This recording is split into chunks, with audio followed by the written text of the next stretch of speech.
An expert hired by MnDOT had some pretty stark numbers. Drivers are 3 times as likely to be killed in a crash on this stretch as on similar roads. The number of fatalities, even normalized for volume, are much higher than what would be expected. After presenting the findings of that independent safety audit, MnDOT's Jim Swanson stunned the crowd. He described how a new program, the Corridor Investment Management Strategy, would abandon the model of a typical 20-year plan in favor of a more flexible priority process. MnDOT Deputy Commissioner Bernard Arsenault expects that new process to push for solutions other than a 4-lane expansion of Highway 14. What I suspect and expect is that the criteria around these SIM solicitations will be for those non-traditional, high-benefit, low-cost, so that we can spread and meet the needs. There's 30 coalitions that we're going to meet with. That didn't sit well with the stakeholders in attendance. My concern with MnDOT and their process is there's not much transparency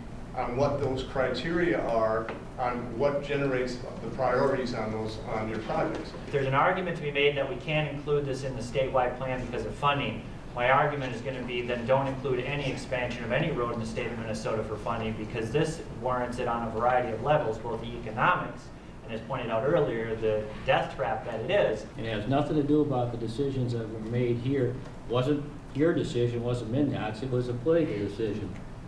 In order to get an override, they gave that money to 60. We lost out on it over here. And Mike's got, you're right, Mike, you got to go up there and you got to push it up there at the state level.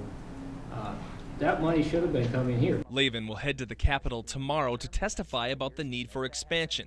And after decades of seeing other nearby projects get the green light, patience with officials may be running out. We come with these Band-Aids and these studies constantly, and in the meantime, we get to go to these funerals. You know, we get kind of sick of that. Even out here in Podunk, Minnesota. And I know that's how the state is looking at us. And I don't like it one damn bit. In Mankato, Ryan Gustafson, News 12.